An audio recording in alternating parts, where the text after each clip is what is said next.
দর্শক শ্রোতা, খালেদা জিয়া এবার দিলেন সমাধান। নেতার কর্মীরা যদি এবার মানে ডক্টর ইউনূসকে থামাতে বা ডক্টর ইউনূসকে বিপদে ফেলতে একের পর এক সংঘাত করে যাচ্ছেন বিএনপি নেতা কর্মীরা।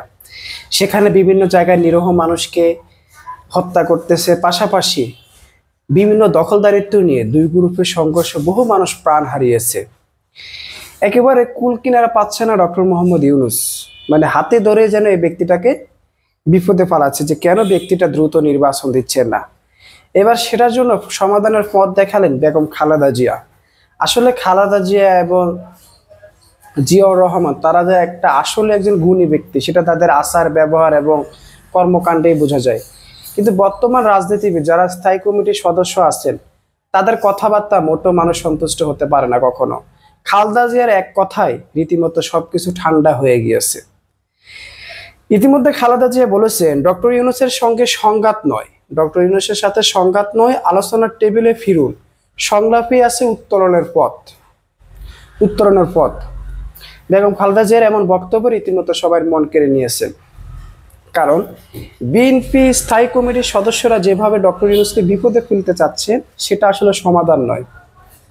কারণ বিভিন্ন জায়গায় বিশৃঙ্খলা করে কখনো কোনো কিছু সমাধান হয় না, বরঞ্চ নিজেদের সম্মান হানি হয়। তাই খালেদা জিয়া এটা লক্ষ্য করেছেন, যার কারণে এই বার্তাটি তিনি দিয়েছেন। কারণ আলোচনার মাধ্যমে সবকিছু সমাধান হতে পারে, কিন্তু উত্তেজনা দিয়ে হয় না। নির্বাচনকালীন সরকারের সঙ্গে উত্তেজনা কমিয়ে আলোচনার মাধ্যমে চলমান সমস্যার সমাধানই এখন দলের লক্ষ্য। বিশেষ করে নির্বাচনের সময়সূচি নিয়ে আপনার রাজনৈতিক অস্থিরতার মধ্যে আলোচনার মাধ্যমে সমঝোতা পৌঁছানোর পরামর্শ দিয়েছেন বিএনপি চেয়ারপারসন খালেদা জিয়া। তিনি বলেন, অন্তর্বর্তী সরকারের প্রধান ডক্টর মোহাম্মদ ইউনূসের সঙ্গে কোনো বিরোধে না গিয়ে আলোচনা সমঝোতার পথে বিএনপিকে এগোতে হবে।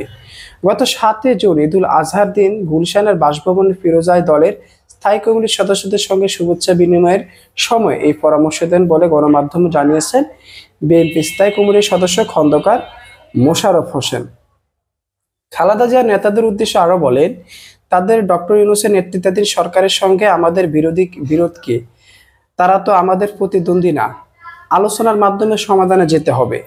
নির্বাচনকালীন সরকারের সঙ্গে উত্তেজনা কমিয়ে আলোচনার মাধ্যমে চলমান সমস্যার সমাধানই এখন দলের লক্ষ্য।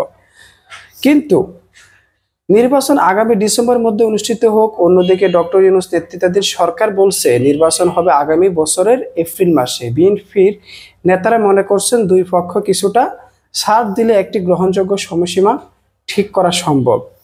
যার কারণে আপনারা দেখতেছেন যে এই ঠিক করা সম্ভব, বা ডক্টর ইউনূস বিপদে পড়লে ক্ষমতা ছেড়ে দিয়ে চলে যাবে।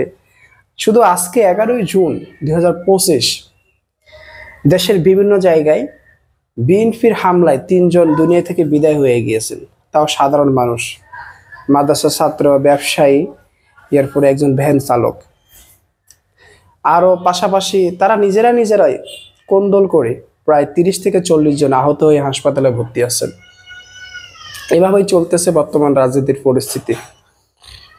এটা খুবই আসলে লজ্জাজনক।